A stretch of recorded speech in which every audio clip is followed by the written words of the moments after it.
ॐ नमो भगवते वासुदेवाय। ॐ ज्ञानतिमिरान्धस्य ज्ञानाञ्जनशलाकया चक्षुरुन्मिलितं येन तस्मै श्रीगुरवे नमः। हरे कृष्णा। सब भक्तों का स्वागत है प्रातःकालीन श्रीमद् भागवतम के पाठ में। हम श्रवण कर रहे श्रीमद् भागवतम का सप्तम स्कंद अध्याय 3। आत्मज्ञान के बारे में सबको सांत्वना देने के पश्चात भी हिरण्यकशिपु एक असुर होने के कारण किसी भी प्रकार से अपने आसुरी भाव को त्याग नहीं पाएगा। उसके पश्चात वो किनकी पूजा करता है और क्या करता है, इसको आज हम श्रवण करेंगे। श्री नारद उवाच हिरण्यकशिपु राजन् अजेयम् अजरामरम् आत्मानम् अप्रतिद्वन्द्वम् एकराजं व्यदित्सत। राजन, नारद जी कहते हैं परीक्षित महाराज, यहाँ पर युधिष्ठिर महाराज से कहते हैं, हिरण्यकशिपु अपने को अपराजेय अजर अमर बनाना चाहता है और संसार का एकमात्र सम्राट भी बनाना चाहता है, ताकि उसके लिए कोई प्रतिद्वंद्वी न बच जाए, जिससे कोई भी उसे इस संसार में रोक नहीं पाएगा। तो ऐसे आसुरिक प्रवृत्ति के लोग फिर कौन से देवता की उपासना करते हैं? क्योंकि अजय अमर बनना है तो वह व्यक्ति भी तो अजय और अमर होना चाहिए। सतेपे मंदरो द्रोण्याम तपः परमदारुणम् ऊर्ध्वबाहु नभो दृष्टि पादांगुष्ठाश्रितावनिः। वो किस प्रकार से तप करता है? ऊर्ध्वबाहु, ऊपर की ओर हाथ उठाकर, नभो दृष्टि, आकाश की ओर देखता हुआ, वह पैर के अंगूठे के बल पर ही पृथ्वी पर खड़ा होता है। इस प्रकार केवल अंगूठों को ही पृथ्वी पर टिकाता है और एड़ियों को ऊपर उठा लेता है। इस प्रकार मंदराचल की घाटी में अत्यंत कठोर तपस्या करने लगा भगवान ब्रह्मा जी को प्रसन्न करने के लिए। क्योंकि भगवान विष्णु से बैर पकड़ा है तो फिर उसके पास दो ही अवसर हैं, एक तो ब्रह्मा जी या शिव जी। इस प्रकार ब्रह्मा जी की वह उपासना करता है। क्योंकि असुर लोग प्रायः रजोगुणी होते हैं, इसलिए रजोगुणी प्रधान गुणों वालों के देवता ब्रह्मा जी की उपासना करता है। जलाधिधीति भीरेजे संवर्तार्क इवांशुभिः तस्मिन् तपस्तप्यमाने देवाः स्थानानि भेजिरे। उसकी जटाएं प्रलयकालीन सूर्य की किरणों के समान चमक रही थी। अत्यंत तेजस्वी उसकी जटाएं विकसित हो गई काल के प्रभाव में। जब हिरण्यकशिपु तपस्या में लीन हो गया तो देवतागण अपने अपने पद पर सुशोभित हो गए। सारे देवता मनुष्य बन के पृथ्वी पर छुप कर रह रहे थे, लेकिन जब उन्होंने देखा कि अभी हिरण्यकशिपु तुरंत कोई युद्ध नहीं करने वाला है, तो वे लोग पुनः स्वर्ग में जाकर अपने अपने पदों पर सुशोभित हो गए, प्रतिष्ठित हो गए। कितनी तपस्या की इस हिरण्यकशिपु ने कि उसका प्रभाव ऐसा हुआ। तस्य मूर्धनः समुद्भूतः सधूमोऽग्निस्तपोमयः तिर्यक् ऊर्ध्वमधो लोकान् तपद्विश्वगिरितः। बहुत दिन तक, काफी वर्षों तक उसने तपस्या करने के पश्चात मूर्धनः, उसके सिर से तपस्या की आग का धुआं निकलने लग गया। इतनी तपस्या की कि अग्नि प्रकट हो रहे हैं। वह चारों ओर फैलने लगा और अग्नि ऊपर नीचे अगल बगल के लोगों को भी जलाने लगी। तेपे यानी तपाने लग गई, क्योंकि तपस्या का बल इतना प्रभावी होता है कि वह फिर सारे लोगों को जलाने लग गया। चक्षुभूर्नद्युद्दन्वन्तः सद्वीपाद्रीश्चचालभूः निपेतुः सग्रहास्तारा जज्वलुश्च दिशो दश। उस अग्नि की लपट से अग्नि और समुद्र खोलने लगे। द्वीपों और पर्वतों से युक्त पृथ्वी डगमगाने लगी। ग्रह और तारे टूट टूट कर गिरने लगे और दशों दिशाओं में मानो आग ही लग गई हो। अत्यंत तप्यमान हो गया यह संसार। तो तपस्या में इतनी शक्ति होती है, जैसे ध्रुव के कथा में हमने श्रवण किया। उसने अपनी सांस रोक देने के कारण विश्व का सारा वायु ही रुक गया था। इस प्रकार हिरण्यकशिपु तीव्रता से तपस्या करते हुए आगे क्या हुआ? तेन तप्ता दिवं त्यक्ता ब्रह्मलोकं ययुः सुराः धात्रे विज्ञापयामासं देवदेव जगत्पते। दैत्येन्द्र तपसा तप्ता दिवि स्थातुं न शक्नुमः तस्य चोपशमं भूमन् विदेहि यदि मन्यसे। लोकान् यावन्यंशन्ति बहिहारास्तवाभिभुः। उस हिरण्यकशिपु की तपोमयी आग की लपटों से संतप्त होकर सभी देवता फिर ब्रह्मा जी के पास जाते हैं। उनके लोक में, सत्यलोक में जाते हैं और ब्रह्मा जी की स्तुति करने लगते हैं। हे देवताओं के आराध्य, जगत के स्वामी, दैत्यराज हिरण्यकशिपु की तपस्या की आग से हम लोग और तीनों लोग तप्त हो रहे हैं, जल रहे हैं। अतएव हम लोग स्वर्ग में नहीं रह सकते हैं। हे अनंत, हे स्वाधिपते, यदि आप उचित समझें तो अपनी सेवा करने वाली जनता का नाश होने से पहले ही इस ज्वाला को कृपा करके आप शांत कीजिए, नहीं तो ये सबको जलाकर भस्म ही कर रही है। तस्यायं किल संकल्पः चरतो दुश्चरं तपः श्रूयतां किन्न विदिस्तवा अथापि निवेदितः। इस कठोर तपस्या करने वाले हिरण्यकशिपु का यह संकल्प है कि सारे लोगों को वह जलाकर ही छोड़ेगा। उसे आप सुन लीजिए। यद्यपि आपको सब कुछ मालूम ही है, फिर भी हम अपना कर्तव्य समझते हैं कि आप सब इसको जानें और हम आपको सुनाएं। सृष्ट्वा चराचरमिदं तपो योग समाधिना अध्यास्ते सर्वधिष्णेभ्यः परमेष्टि निजासनम। इदम, जिस तरह इस संपूर्ण चराचरात्मक जगत की सृष्टि करके ब्रह्मा जी आप सभी लोकों से ऊपर अपने सत्यलोक में विराजमान रहते हैं, लेकिन हम तो नीचे के लोकों में, स्वर्गलोक आदि में रहते हैं।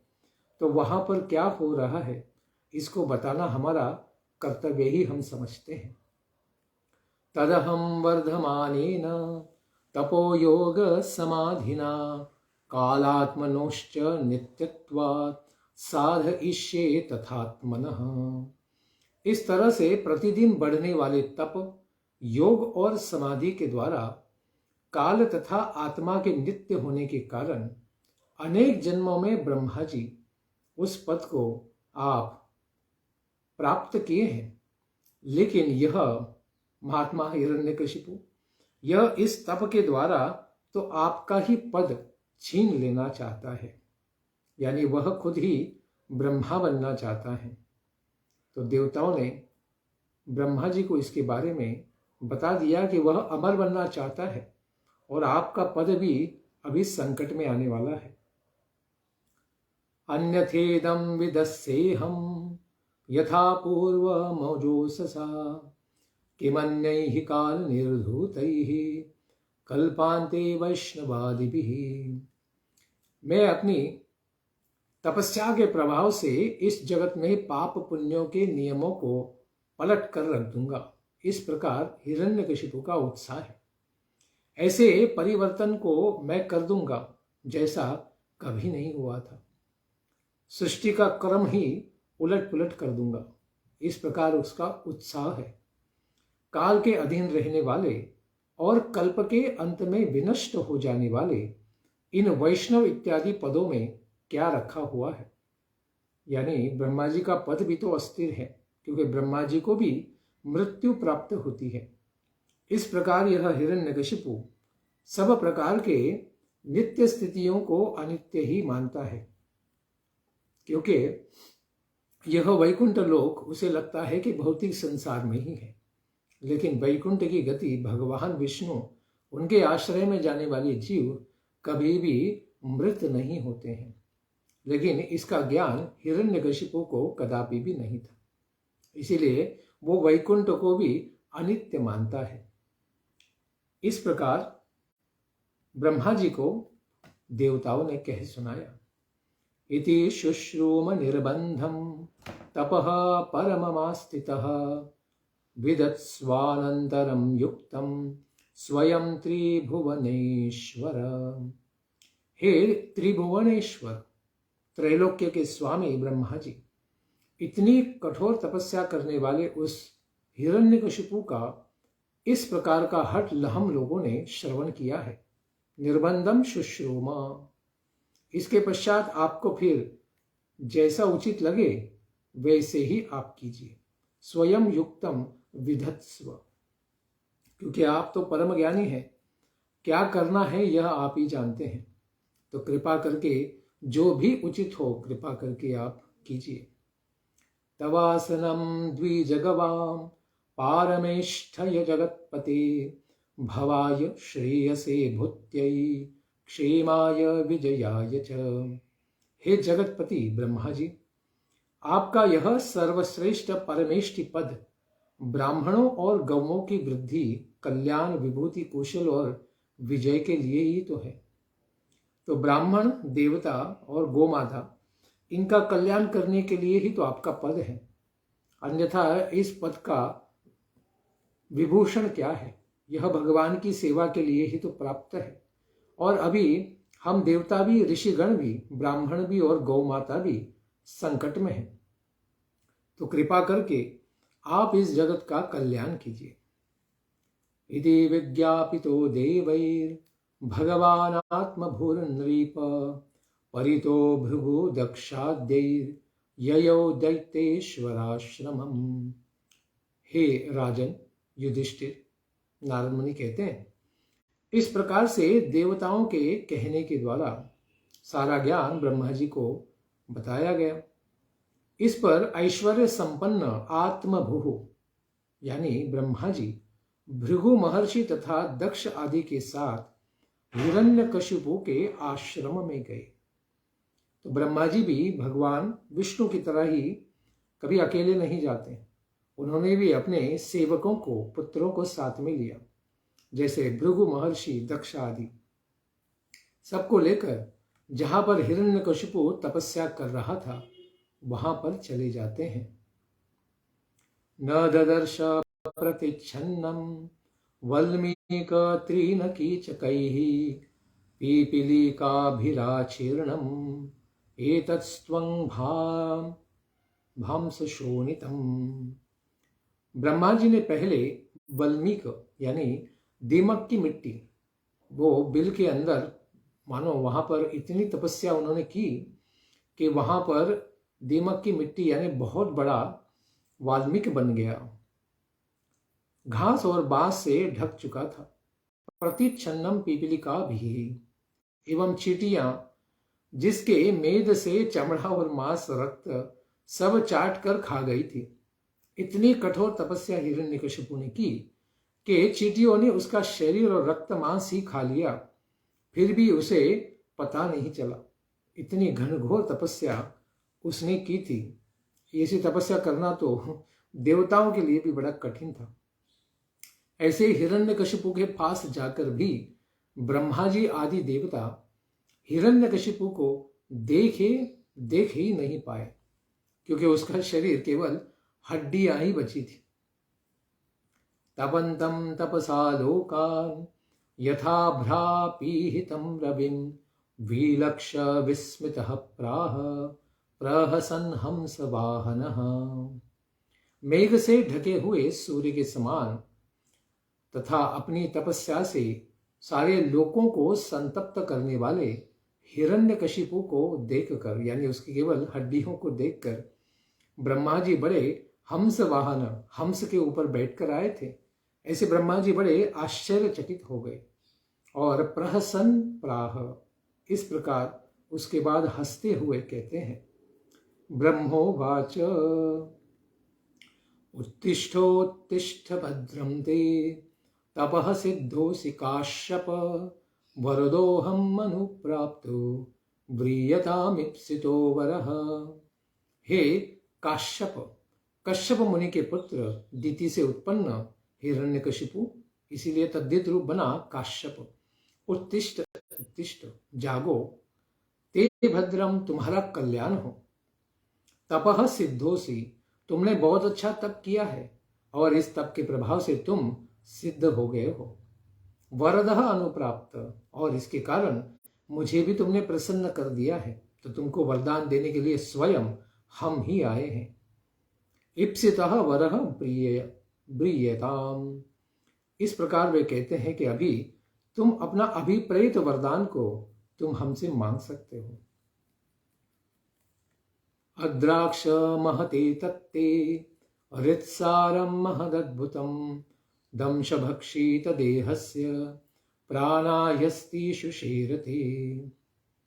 तुम्हारे शरीर को दंशों ने खा लिया है, कीटक, पशु और चींटियां और मच्छर सबने तुम्हारा खून पी लिया है।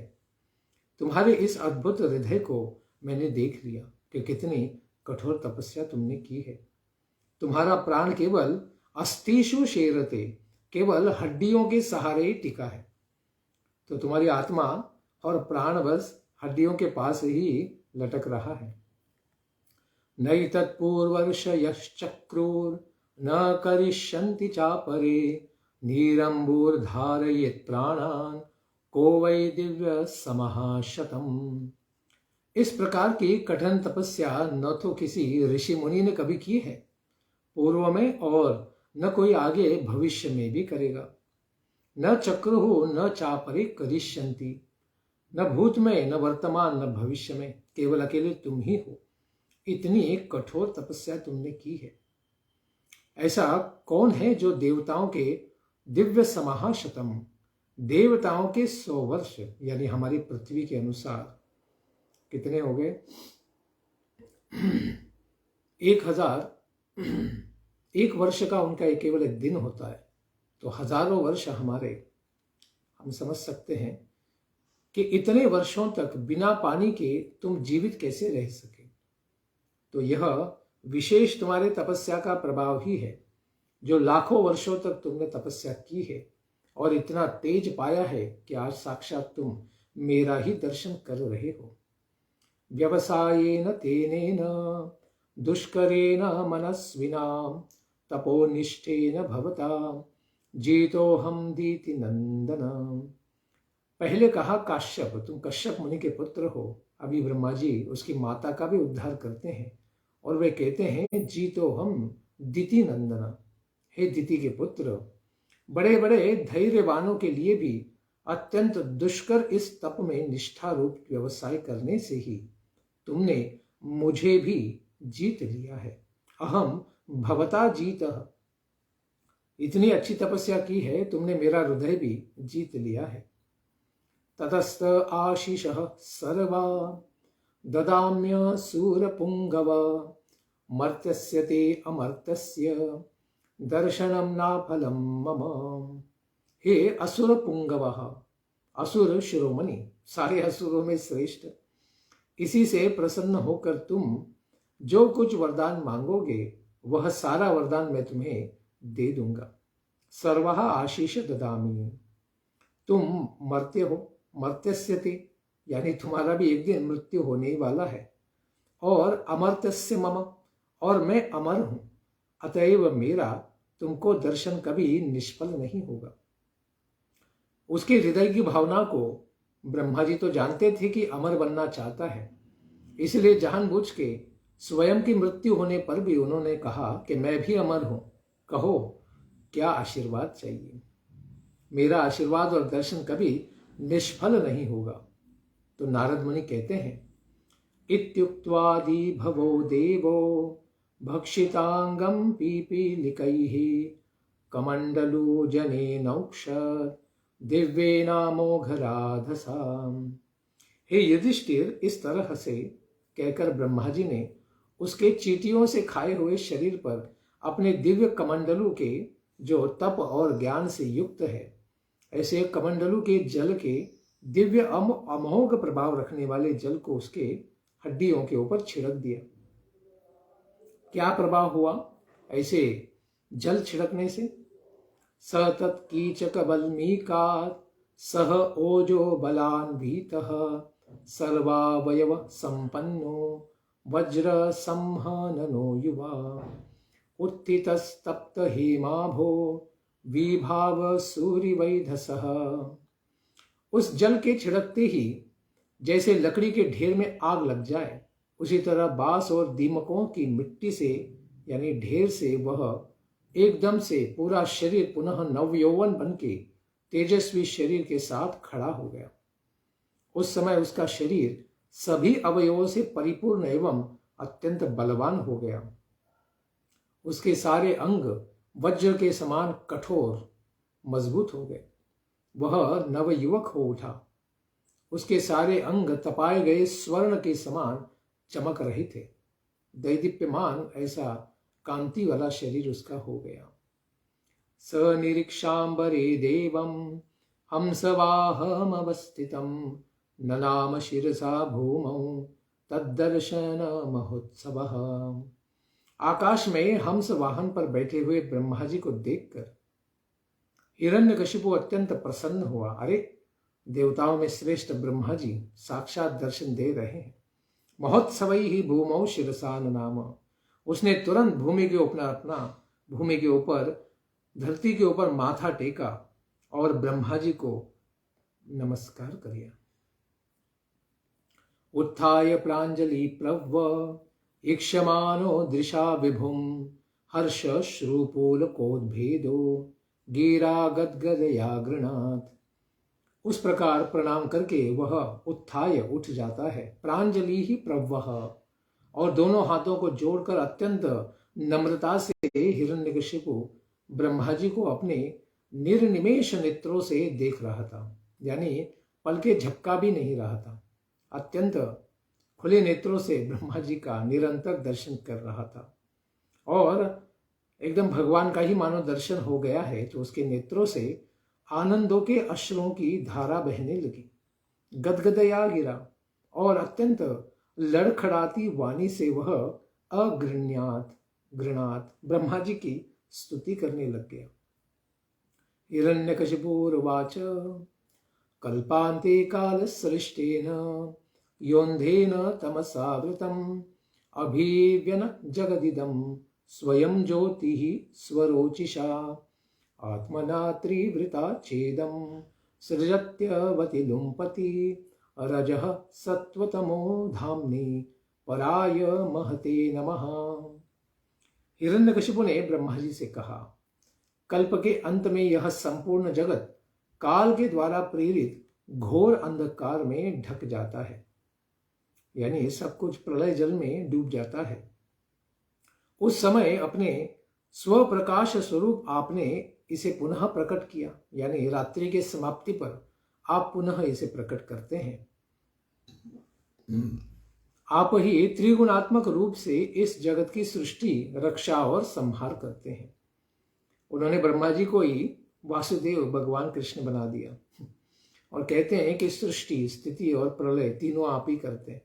उसे यह भी ज्ञान नहीं था कि ब्रह्मा जी केवल सृष्टि, वह भी दुय्यम सृष्टि का कार्य करते हैं। स्थिति यानी रक्षा का कार्य तो भगवान विष्णु करते हैं और संहार का कार्य भगवान शिव जी के द्वारा होता है। लेकिन उसने ब्रह्मा जी को ही भगवान बनाकर कहता है कि आप ही रजोगुण, तमोगुण और सत्वगुण के भी आश्रय हैं। आप सबों से परे हैं और महान हैं। ऐसे आपको मैं बारंबार नमस्कार करता हूं। नमः आद्याय बीजाय ज्ञान विज्ञान मूर्तये प्राणेन्द्रिय मनोबुद्धि विकारैर्व्यक्तिमीयुषी। आप ही जगत के मूल कारण हैं। उसे पता नहीं कि भगवान आदि नारायण महाविष्णु इसके कारण है। उसने ब्रह्मा जी को इसका आदि कारण बना दिया। ज्ञान और विज्ञान की आप मूर्ति हैं।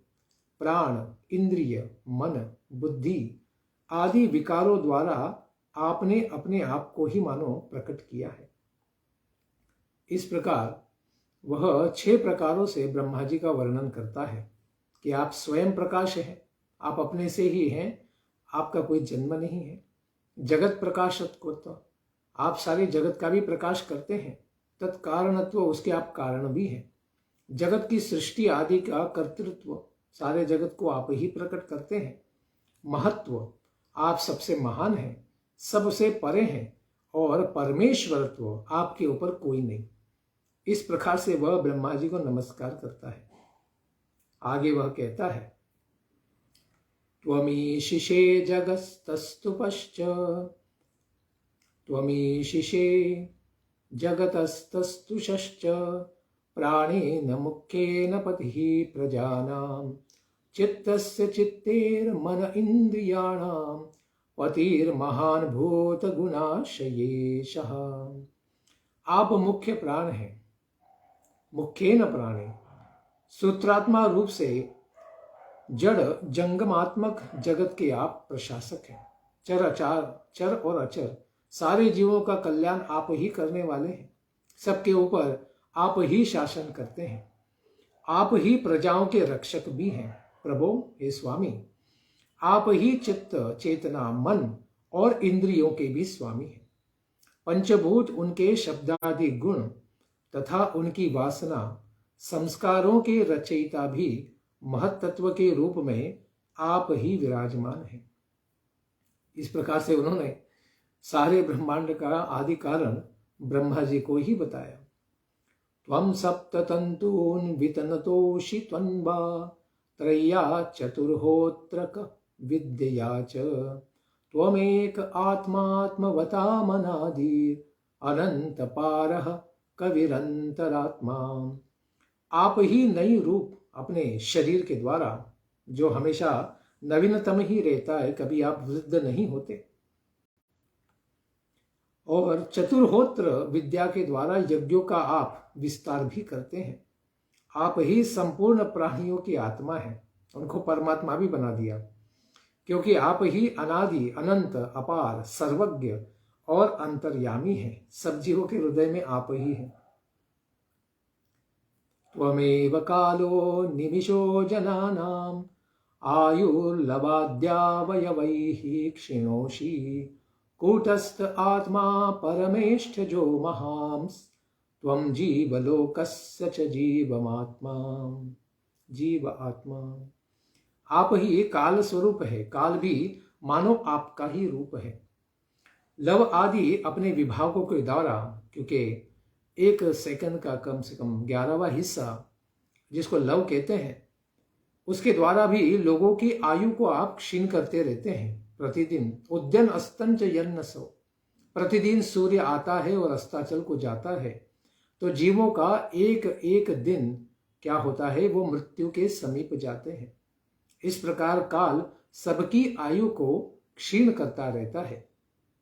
फिर भी आप तो निर्विकार है, आप में कोई विकार नहीं आता, क्योंकि आप ज्ञान स्वरूप परमेश्वर हैं, अजन्मा है, और संपूर्ण जीवों के जीवन को भी प्रदान करने वाले हैं।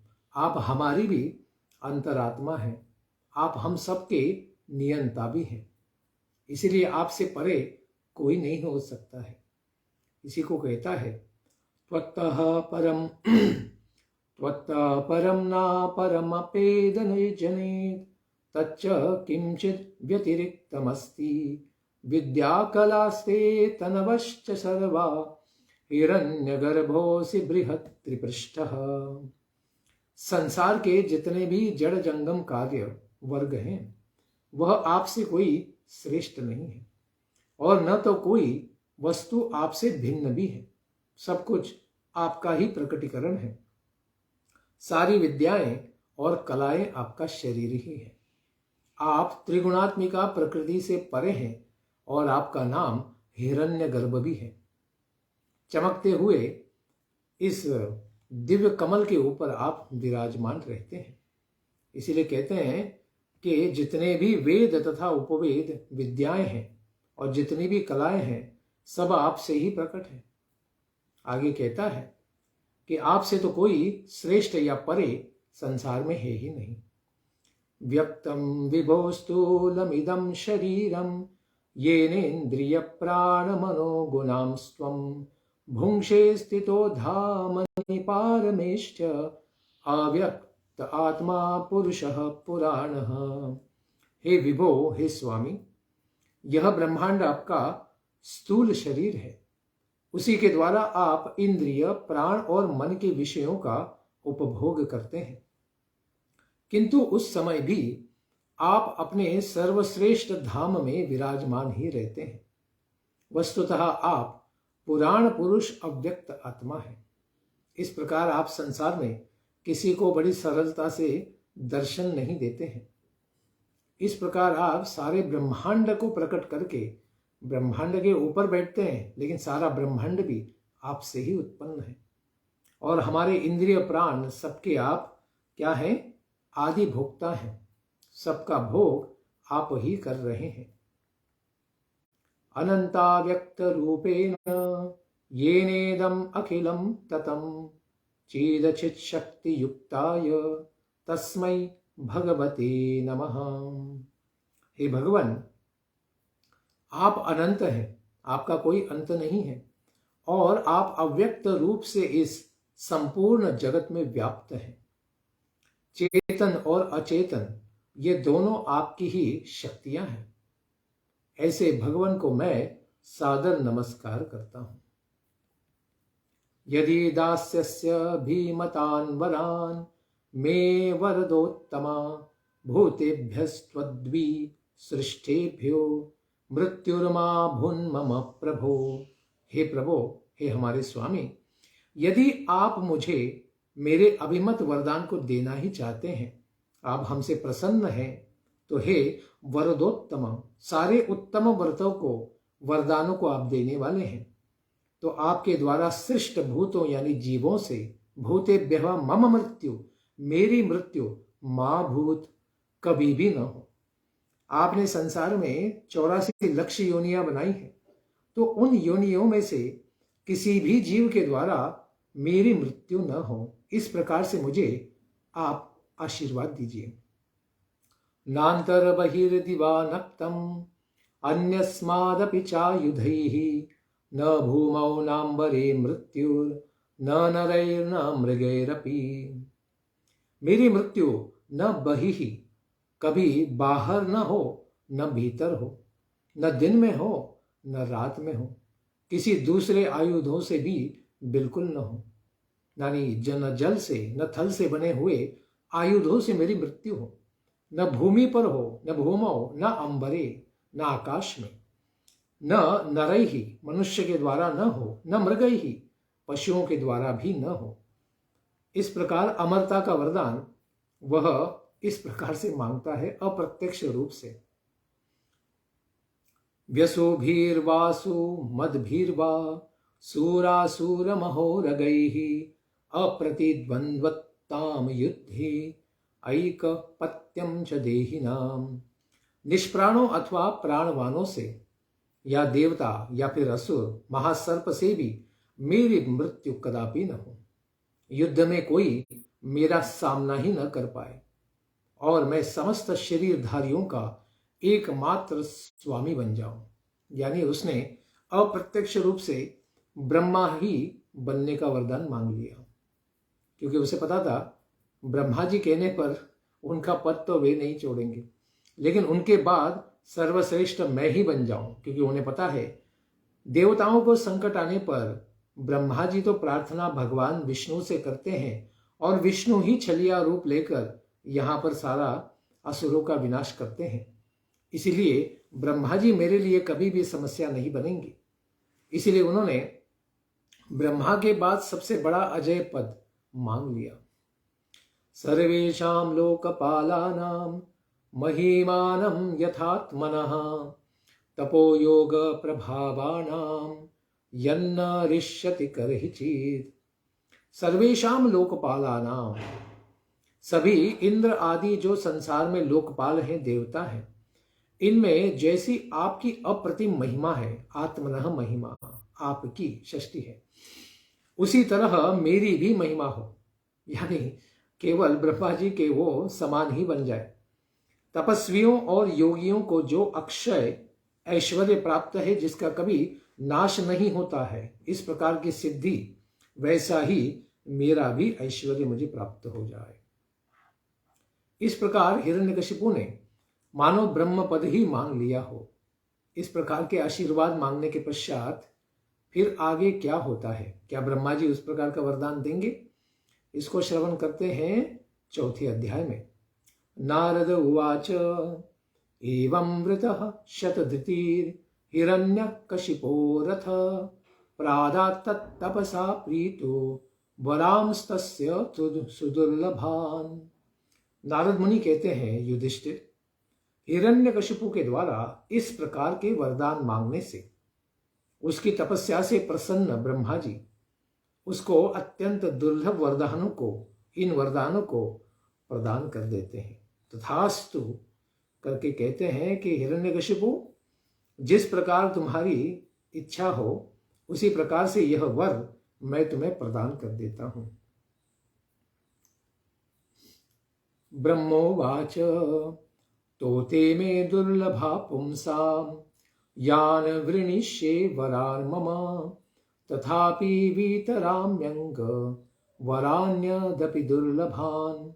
हे तात, हे वत्स, ब्रह्मा जी कहते हैं, तुम जिन वरों को, वरदानों को मांग रहे हो, वे मनुष्यों के लिए पुंसाम दुर्लभा, बहुत ही दुर्लभ है मनुष्यों के लिए। तथापि, फिर भी, हे अंग, हे बालक, वीतरामी, दुर्लभ होने पर भी यह वरदान मैं तुम्हें दे रहा हूं, क्योंकि न देने से तुम और तपस्या करोगे और संसार को जलाते रहोगे, इसीलिए मैं तुम्हें वरदान दे रहा हूं। ततो जगाम भगवान अमोघानुग्रहो विभुः पूजितो सूरवर्रेण स्तूयमानः प्रजेश्वरैः। उसके पश्चात असुर वर्य, सब असुरों में श्रेष्ठ हिरण्यकशिपु के द्वारा पूजित होकर ऐश्वर्य संपन्न और अमोघ वरदानों को प्रदान करने वाले समर्थ ब्रह्मा जी प्रजापतियों के द्वारा स्तुति किए जाते हुए, क्योंकि उनके साथ प्रजापति भृगु मुनि और दक्ष प्रजापति भी थे, उन सब ने भी उनका गुणगान करते करते वे फिर अपने सत्यलोक में, ब्रह्मलोक में चले गए। एवं लब्धवरो दैत्यो बिभ्रद्धे मम यम वपुः भगवत्य करो द्वेषम भ्रातुर्वदमनुस्मरन्। इस तरह से वरदान प्राप्त करके स्वर्ण के समान शरीर वाला हिरण्यकशिपु अभी हेममयम वपुः, स्वर्ण के समान चमकने वाला तेजस्वी शरीर प्राप्त कर लिया था। ऐसा हिरण्यकशिपु अपने भाई हिरण्याक्ष के वध का स्मरण करते हुए भगवती द्वेषम अकरोत, भगवान श्री हरि वासुदेव में द्वेष करने लगा। क्योंकि अभी उसके पास ब्रह्मा जी का सारा तेज आ चुका था, इसलिए अभी वह भगवान का बड़ा उत्साह से द्वेष करने लगा। स विजित्य दिशा सर्वा, क्या करता है इसके बाद? सारे दिशाओं में जाकर सबको जीत लेता है। लोकांश्च त्रिन्महासुरः देवासुर मनुष्येन्द्रान् गंधर्व गरुडोरगान् सिद्धचारण विद्याध्रान् ऋषीन् पितृतीतपन्मनून् यक्ष रक्षः पिशाचेशान् प्रेत भूतपतिनथ सर्वसत्त्वपतिं जित्वा वशमानीय विश्वजीत् जहार लोकपालानां स्थानानि सह तेजसाम्। अपने दिव्य तेज से अभिभूत होकर वह महाअसुर समस्त दिशाओं, तीनों लोकों, देवताओं, असुरों, राजाओं, गंधर्व, गरुड़, सर्प, सिद्ध, चारण, विद्याधर, ऋषिगण, पितरों के अधिपति, मनु, यक्ष, राक्षस, पिशाच राज, प्रेत, भूतपति तथा समस्त प्राणियों के राजाओं को जीतकर अपने वश में कर लेता है। सब जानते हैं कि ब्रह्मा जी ने अभी इसे आशीर्वाद दिया है, तो कोई उसका विरोध नहीं करता है। किसी को वह जीतता तो नहीं है, केवल देवता ही उसका आधिपत्य स्वीकार कर लेते हैं, क्योंकि ब्रह्मा जी ने अभी उस प्रकार से उसको वर दे दिया था। उस विश्व विजयी दैत्य ने फिर देवताओं के तेज तथा स्थानों को भी यानी स्वर्ग को भी छीन लिया था। देवोद्यान श्रियाजुष्टम अध्यास्ते स्म त्रिविष्टपम महेंद्र भवनम साक्षात् निर्मितं विश्वकर्मणा त्रैलोक्य लक्ष्म्यायतनम अध्युवासाखिलर्धिमत्। नंदनंदन जो वन है देवताओं का स्वर्ग में, उसकी शोभा से युक्त स्वर्ग में वह स्थापित हो गया। देवराज इंद्र को भगा दिया और स्वयं ही इंद्र बन गया।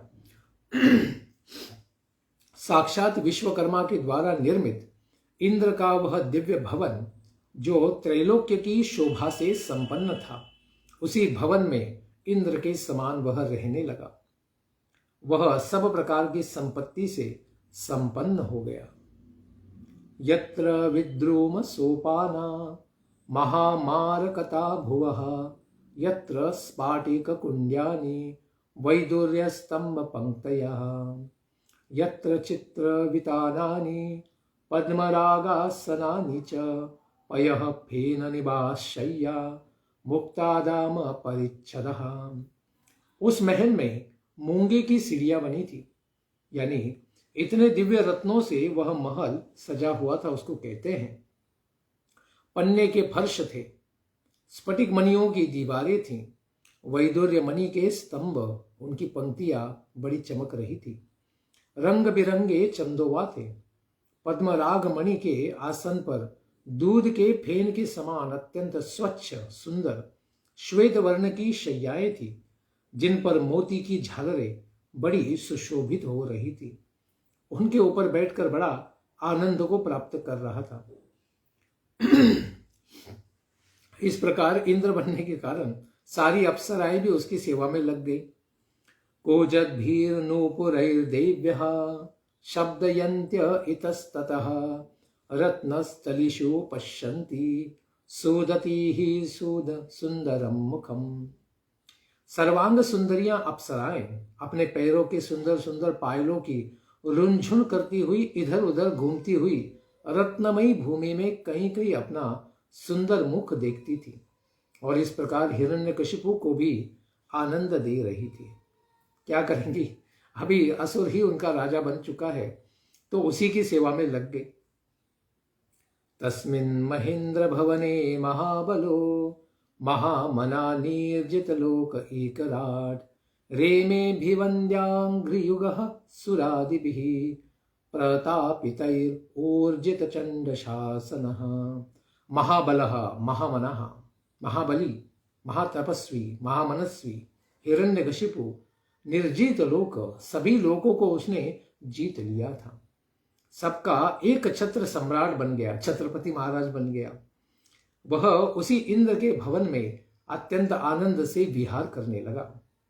उसका प्रशासन इतना कठोर था, चंड शासन, कि सभी देवता और दानव उसके चरणों की वंदना करते थे और कभी भी उसके शब्द के आगे झुक जाते थे, यानी उसका विरोध नहीं करते थे।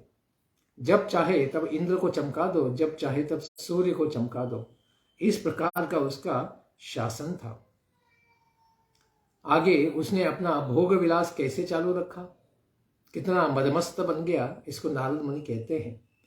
तमंगमत्तम मधुनोरुगंधिन्या तमंगमत्तम मधुनोरुगंधिना विवृत्त ताम्राक्षमशेष धिष्णपः उपासतोपायन पानिभिर्विना त्रिभिस्तपो योग बलौजसां पदम। हे अंग युधिष्ठिर, वह अत्यधिक सुगंध वाली मदिरा को पीकर मधुनामत्तम अत्यंत मत्त बना रहता था। उसकी आंखें सदा लाल बनी रहती थी। वह तपस्या, योग और बल इन सबों का भंडार था। सारी तपस्या करके आशीर्वाद प्राप्त कर लिए थे, अभी उसे किसी का कोई भी मनोभाव रोक नहीं पाता था, इसीलिए मदमत्त रहता था। ब्रह्मा, विष्णु और महेश इन तीनों को छोड़कर सभी लोकपाल उसके हाथ की कठपुतलियां बन गई थी। हाथ में सब लोग उपहार लेकर उसकी सेवा में सदा ही लगे रहते थे। बस 3 देवता छोड़ दीजिए, ब्रह्मा, विष्णु और महेश। इनको छोड़ के 33 करोड़ जो भी बचे हैं, सब उनकी सेवा में लगे रहते थे। जगर महेन्द्रासनमोजसा स्थितम् विश्वावसूतं बुरुरुस्मदादयः गंधर्व सिद्धा ऋषयोस्तु वन्मुहुर् विद्याधरा अप्सरश्च पांडव। हे पांडव युधिष्ठिर, जब वह बलपूर्वक इंद्रासन पर बैठ गया था, उस समय विश्वासु तुम्बरु हम लोग भी गान गाते थे। हो ब्रह्मा जी के आशीर्वाद प्राप्त करके इस प्रकार इंद्रासन छीनने के पश्चात कि केवल अप्सराएं और बाकी लोग ही उसके लिए आनंद नहीं दे रहे थे, तो नारद मुनि कहते हैं हम भी वहां पर तुम्बुरु ये नाम के जो गंधर्व है ये भी गान करते थे, और हम भी जाकर कभी कभी वहां पर अपनी वीणा बजाते थे। इस प्रकार उसे आनंद देते थे, क्योंकि नारद मुनि तो उनकी सेवा नहीं कर रहे थे, उनका जो ढोंग विलास है उसका दर्शन करने के लिए नारद मुनि भी वहां पर जाते थे, और उन्हीं के साथ बाकी गंधर्व, सिद्ध, ऋषिगण, विद्याधर और अप्सराएं तो बारंबार ही स्तुति करते रहते थे। इस प्रकार सब लोगों ने हिरण्यकशिपु को मानो भगवान ही बन गया है, इस प्रकार उनकी सेवा करने लग गए। स एव वर्णाश्रमीभिः क्रतुभिर्भूरि दक्षिणैः इज्यमानो हविर्भागान् अग्रहित स्वेन तेजसा। वर्णाश्रम धर्म का पालन करने वाले लोग जो बहुत अधिक दक्षिणाओं वाले यज्ञों को करती थी, उनकी आहुतियों को वह अपने तेज के द्वारा ग्रहण कर लेता था। सारे धरती पर जो भी तपस्याएं, योग, याग होते थे, उन सबके फल को हिरण्यकशिपु अपनी ओर खींच लेता था और अपने तेज के द्वारा उनको ग्रहण कर लेता था। उन आहुतियों का भाग वह किसी भी देवताओं को नहीं देता था, सबको हविर्भागम अग्रहीत, सब देवताओं को भूखा ही रखता था। इस प्रकार से सबको कृश बना रहा था। अकृष्टपच्चा तस्यासीत् सप्तद्वीपवती मही तथा कामदुघाद्योस्तु नानाश्चर्यपदम नवः। हिरण्यकशिपु का राज्य 7 द्वीपों में फैला हुआ था। उसके राज्य की पृथ्वी बिना जोते बोए ही सब कुछ उत्पन्न करती थी, यानी पृथ्वी माता अपने पास जो पहले से रखे हुए बीज हैं उन्हीं को उत्पन्न करा देती थी। यानी हिरण्यकशिपु का सारा व्यवस्थापन, मैनेजमेंट बड़ा अच्छा था। जमीन में, पृथ्वी पर न बोना पड़ता था न जोतना पड़ता था, उसके बिना ही सब कुछ अनाज उत्पन्न हो जाता था। इतना उसने पृथ्वी माता को भी डरा के रखा। वह जो कुछ भी चाहता था तो कामदुगहा, वह उसे मिल जाता था। अंतरिक्ष से उसे सब कुछ प्राप्त हो जाता था। आकाश उसे अनेक प्रकार के आश्चर्यजनक वस्तुओं को दिखाकर उसका मनोरंजन करते थे। यानी जो नभ आदि होते हैं आकाश में, वो इस प्रकार से भंगी करते थे, इस प्रकार अपना रूप धारण करते थे, आकार लेते थे, उससे हिरण्यकशिपु का मनोरंजन होता था। धरती पर ही नहीं तो आकाश भी उसके आश्चर्य रूप से सेवा कर रहे थे। इस प्रकार समुद्र भी उनकी सेवा में लग गए। रत्नाकराश्च रत्नौघास तपत्न्यश्चोहुरुर्मिभिः क्षारसीधो घृतश्चौद्र दधी क्षीरामृतोदकः। इसी प्रकार जो 7 समुद्र है, क्षार यानी खारा समुद्र, सुरा यानी मदिरा का समुद्र, घृत घी का समुद्र, इक्षु रस गन्ने के रस का समुद्र, दधी दही का समुद्र, दुग्ध समुद्र और मीठे पानी का समुद्र, और उनकी पत्नियां भी जो नदियां हैं, अपनी तरंगों के माध्यम से उसको रत्नों का समूह समर्पित करती थी।